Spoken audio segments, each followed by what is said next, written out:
Just 3 months ago, I was averaging 1,000 new subscribers a day, every day, and on the day that I'm recording this video, I have gained -30. But I'm gonna let you in on a little secret. That was on purpose. You see, YouTube gives you a lot of metrics to measure your video, but the most important one to many YouTubers is this one. This is a ranking of your most recent video versus your previous 9 at that point in its upload. A 1 out of 10 means it got more views than the previous 9, and YouTube gives you a bunch of green up arrows and some confetti. Most YouTubers have been chasing that one. However, I have been chasing this. The dreaded 10 out of 10 has been my aim for almost every single one of my recent uploads, and I've hit it almost every time. Yes! Where's my confetti, YouTube? To put it simply, I've basically purposely destroyed my career, and I did it to prove a point. Well, multiple points actually, but let me begin with the one that started me down this path in the first place. You see, when I was growing up, becoming a YouTuber always seemed impossible to me. I mean, the odds of going viral are 1 in a million, right?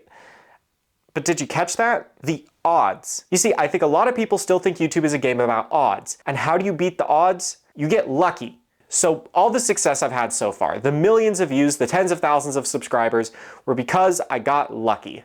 I mean, how else does somebody get 50,000 views on a video of their breakfast getting made? So if it really is just luck, then now that I've burned through all 15 minutes of fame, I won't be able to bring this channel back. It's dead. Gone for good. It was all down to luck. Yeah, obviously I don't believe that, but a lot of people do, so I'm doing this to prove that skill really does matter more than anything else. And you know, I've seen creators do something similar on separate channels, but I'm actually going to put my money where my mouth is, and instead of risking a channel that I'm never going to touch again after making a video on it, I'm risking this channel, my job. But that's not the only reason I'm risking my channel. If anything, it's actually the least important reason. More important to me at least is to actually prove the point that you can bring a channel back from the dead. You see, there's a bit of a myth on YouTube regarding a channel's performance, and that's that once you find a niche, you're stuck there forever. And if you try and go outside your niche, you'll lose your core audience and YouTube won't show your videos to anyone ever again. The logic behind that is what YouTube will do when you first release a video is it'll show that video to people who have watched you in the past as an initial test audience. And if anybody in that test audience watches it and enjoys it, YouTube will show that video to people with similar viewing habits to them. So the theory goes that if your core audience loses interest, then when YouTube does that initial test, it will think that because your core audience isn't interested, nobody will be. The channel dies, it's gone forever, shadow ban off the platform, in algorithm jail, whatever analogy you want to use, I would say I've successfully landed my channel in that category. And I did it with the sole intention to prove that it doesn't exist. And you know, throughout all of the videos that I've been uploading, knowing they weren't going to get views, YouTube has been yelling at me. My studio app is colorless, covered in gray down arrows, and telling me how bad a job I'm doing at making them money. And you know what? If I wasn't completely insane and actually trying to get this to happen, I'd probably be relatively sad right now, because every time I need to upload a video, I have to see how horribly YouTube thinks I'm doing. And that's the final point I'm trying to prove. It's not just a point to you, it's a point to YouTube, the platform. This should not matter. A few years ago, YouTube got rid of public dislikes, claiming that it was for the health of the creators. And yet, there are likely countless creators who just wanted to try something new, only to be met with a wall of text telling them how nobody was interested. How many creators have burned themselves out making things just to chase that 1 out of 10?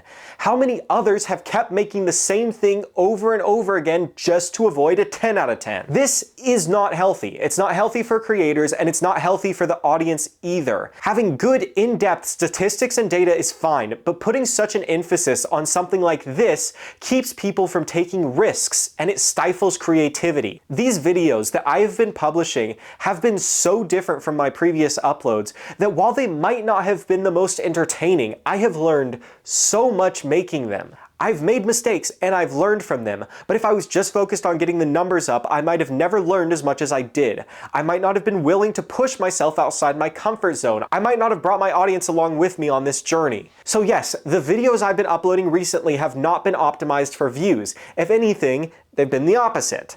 But I've been able to take risks, and failure has been an open option. True creativity often first requires risk, and enough risk will always lead to failure. So to any creative out there that thinks it's all down to luck, or feels like they're stuck in a box, or has been told by YouTube that they shouldn't take risks, don't let anyone tell you what you can and can't do. There is no set way to do something, and we're all just trying to figure it out as we go. You shouldn't be afraid to take risks, to fail, to have a 10 out of 10, because those are the things you learn from. I'm not going to immediately be scrambling to revive the channel, but I will be working on uploading some higher quality videos soon. I'll make a follow-up to this around the end of the year to see how I did. Anyways, I hope you enjoyed the video. If you want to add to the streak of days where I've lost subscribers, feel free to unsubscribe now.